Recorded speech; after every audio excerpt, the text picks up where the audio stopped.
हमारा देश दुनिया का सबसे बड़ा लोकतांत्रिक देश है। लोकतंत्र में सरकार का चुनाव जनता द्वारा वोट देकर किया जाता है। मतदान करना हमारा संवैधानिक अधिकार है और भारतीय संविधान का अनुच्छेद 326 भारत के सभी नागरिकों को बिना किसी भेदभाव के 18 वर्ष की आयु होने पर वोट देने का अधिकार प्रदान करती। मतदान को संवैधानिक अधिकार के साथ साथ राष्ट्रीय कर्तव्य भी समझनी चाहिए। वोट देकर एक अच्छी देश हितकारी सरकार का चुनाव कर सकते हैं। हमारे एक वोट से क्या होना है, यह सोचकर कुछ लोग वोट देने नहीं जाते। उन्हें याद रखना चाहिए कि श्री अटल बिहारी वाजपेयी जी की सरकार मात्र एक वोट से गिरी थी। उसके बाद अस्थिर सरकारें मिली एवं देश की प्रगति लगातार बाधित रही। अतः एक एक वोट अमूल्य है। स्वतंत्रता के बाद पहला आम चुनाव 1951-52 में हुआ था। उस समय हमारे देश में 45.71% मतदान हुए। दूसरे आम चुनाव जो कि 57 में हुआ था 45.44% रहा। और 1952, 57, 1962 और 1967 का देश में जितने भी चुनाव हुए थे, यानी लोकसभा और राज्य की विधानसभाओं के लिए चुनाव एक साथ होती थी। परंतु 1968 और 1969 में इंदिरा गांधी की सरकार ने कुछ राज्यों की सरकारों को बर्खास्त कर दिया था तथा लोकसभा चुनाव समय से पूर्व 1971 में करवाए गए थे। तब से ये चुनाव एक साथ होना बंद हो गया। 1957 के आम चुनाव में पहली बार बूथ कैप्चरिंग की घटना हुई।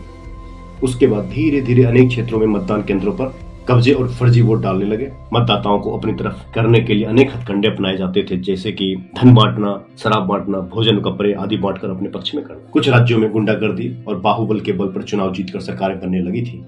और तब समय आया 1990 का। उससे पहले चुनाव आयुक्त सत्ताधारी दलों के हाथों की कठपुतली मात्र थी। 1990 में श्री टी.एन. शेषन मुख्य चुनाव आयुक्त बनाए गए, जिनका कार्यकाल 1990 से 96 तक का था और उनके कार्यकाल ने देश के चुनाव की दिशा और दशा बदल के रख दी। श्री शेषन ने चुनाव आचार संहिता सख्ती से लागू की, धांधलियों को कठोरता पूर्वक रोका। उनके कार्यकाल में पहली बार देश में मतदाता परिचय पत्र बना। फर्जी मतदान रोकने के लिए 1999 से लोकसभा और विधानसभा चुनाव में ईवीएम इलेक्ट्रॉनिक वोटिंग मशीन का उपयोग शुरू हो गया था। हमारे देश में पहले आम चुनाव से देखने में आया कि मुस्लिम समुदाय संगठित होकर अधिकतम मतदान करते हैं। उसके उलट बहुसंख्यक हिंदू, जिसका एक बहुत बड़ा वर्ग है मतदान का, वो मतदान के प्रति बिल्कुल उदासीन रहते हैं। लोकसभा और विधानसभा जैसे महत्वपूर्ण चुनाव में भी उसकी उदासीनता ने देश और समाज को बहुत अहित किया है। आपातकाल की काली छाया में 1977 में लोक वोटिंग प्रतिशत 60% के करीब पहुंची, जो कि 2014 तक बढ़कर 66% के करीब पहुंच गई। 2019 में यही वोटिंग का रिकॉर्ड इंडिया में है 67.11 का, पर यह मतदान भी 100% के लक्ष्य से काफी पीछे है। फिर भी हम देख सकते हैं कि अभी तक के सर्वाधिक मतदान से बनी सरकार का कार्यकाल वह बड़े और कठिन निर्णय लेने में सक्षम चौतरफा विकास हुआ है। विश्व मंच पर देश का मान बढ़ा है। देश वक्त गर्व की अनुभूति से भरा हुआ है। सेना अत्याधुनिक हथियारों से लैस हुई है। हमारे वैज्ञानिक चंद्रमा की सतह जांच रहे हैं, सूरज के रहस्यों को जान रहे हैं, खिलाड़ी खेलों में पदक जीत रहे हैं। देश में सड़कों का जाल बिछ रहा है। कोई ऐसा क्षेत्र नहीं है जहां उन्नति नहीं हुई है। सोचो, जब 100% मतदान से चुनी हुई सरकार बनने की तब स्थिति क्या होगी। आपका एक वोट आपके मोहल्ले की सड़क पानी से लगाकर राज्य और देश की दिशा तय करता है। आपका एक वोट तय करता है कि देश पिछड़ेगा, गरीब होगा या विश्व की आर्थिक महाशक्ति बनेगा। सीमा पर दुश्मनों के आगे घुटने टेकेगा या उन्हें घुटने टेकने पर मजबूर करेगा। एक एक वोट में बहुत ताकत है। वर्तमान समय में राष्ट्रीय अंतर्राष्ट्रीय परिस्थितियों को ध्यान में रखकर मतदान करना चाहिए। कुछ समूहों के छुपे अनछुपे सभी एजेंडे फिर से खुलकर बाहर आ गए।